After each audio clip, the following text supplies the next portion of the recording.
I'm going to show you the how-tos to make your camping experience more sustainable. Hi guys, welcome back to my channel. If you're new here, my name is Sarah and I do sustainability videos. So my question for you today is, how can we make our camping experience more sustainable? The first person that I saw make a video like this was My Green Closet. I'll link her video down below because I really enjoyed it and she had a lot of good tips as well. So you're packing for your camping trip. I think that a good tip is to use your reusable cups and your reusable cutlery and your reusable plates. I think that reusable plates are really handy and reusable cutlery because instead of getting paper plates and plastic forks that you're just going to throw away, you can get the reusable ones and just give them a quick wash beforehand. So you can bring a pot with you and you can either put it on the fire, or if you have a portable stove, you can put it on there to heat up your water and then you can wash your dishes. You can use your old rag from a shirt. You're reusing your old shirt that might be stained or ripped or something.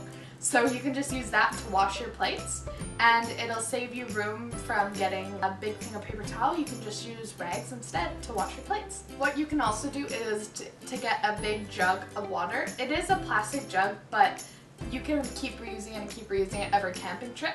So you'll just fill that up in the bathtub before you leave, so then you have a full container of water. And I know most campsites, or at least the ones that I've been to, have little taps where you can get drinking water and you can keep filling it up if you're camping for longer than, let's say, 1 or 2 days. And that's a great way to not keep buying the plastic jugs because you can just refill yours when you need it, and that gives you enough water to last you for the camping trip. That's another tip, that if you have a campsite with those taps that you can fill up with drinking water, you can bring your reusable cup so that if you need some water, you can just bring it there. You don't have to bring plastic bottles camping anymore because now that has the accessibility for the tap so that you can have clean drinking water and not have to waste the plastic bottles. So as you can see here, I wanted to use recyclable paper for starting our fire because you could just bring paper from a notebook or something, but it's better if you've already used the paper because then you can reuse it in a different way so that it won't end up in the garbage. It can be used to start your fire and cook your food for camping. Another tip for campfires is to use dead branches, dead leaves, dead pine needles to add to it, because if you're at a campsite, you can just pick those off the floor and throw them into the fire. They're already dead, so you're not killing the environment more. You're just grabbing those and throwing it into the fire. And it's a good way to start up your fire because they burn really fast, so you have a better chance of catching your logs that are already in there. And use smaller logs too because that is more likely to catch the fire. Afterwards, you want really hot coals because that is good for cooking, as well as it doesn't produce as much emissions as a big smoky fire would do. I know that when I was camping, I saw a lot of recycling bins and garbage bins around the campsite, really encouraging you not to be throwing your garbage or your recycling into the beautiful landscape because 1, it's harmful to animals, and 2, it's just ugly and you shouldn't be throwing your garbage or your recycling everywhere. Those bins are there for a reason and we should be using them just to save our environment and to keep our environment nice and clean and pretty for the animals and for us. Another tip that I have for you for sustainable camping is to make sure that if you have old clothes that you're not really into donating because they might have stains or a few holes or something, you can use those as your camping clothes.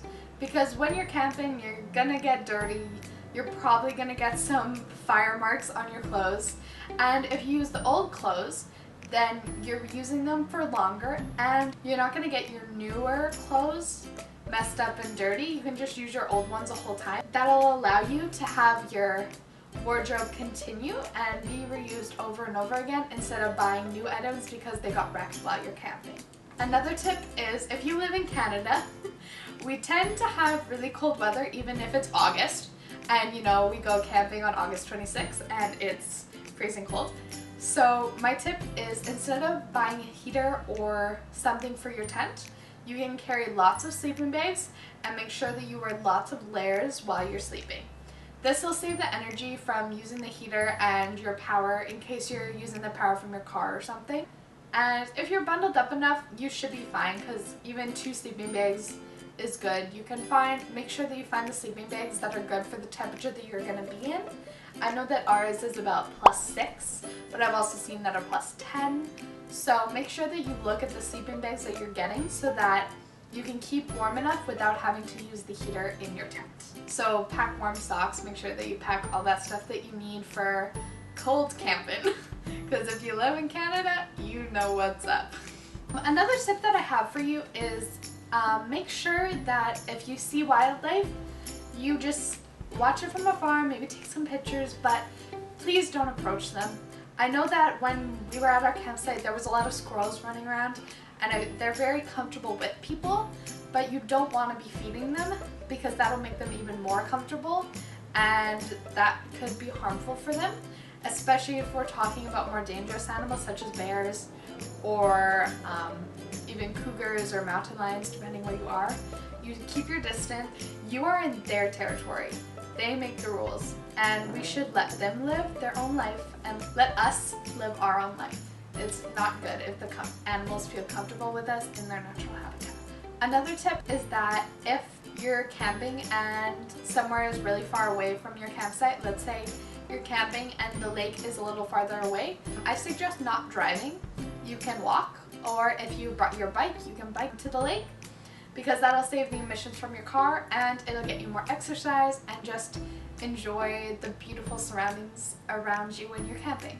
So I guess that's all I have for you for today for making your camping experience more sustainable. If you liked this video, please give it a thumbs up and comment down below what sustainable camping tips you have or how you make your camping trip a more sustainable experience. And if you think that anybody could take value or take something from this video, please share it. That would mean the world to me if people are taking what I'm saying and putting it into action, because that's the only way we're going to make a change is if we make these little changes that'll soon make a big impact in our world. So thank you for watching, and I hope you have a marvelous day.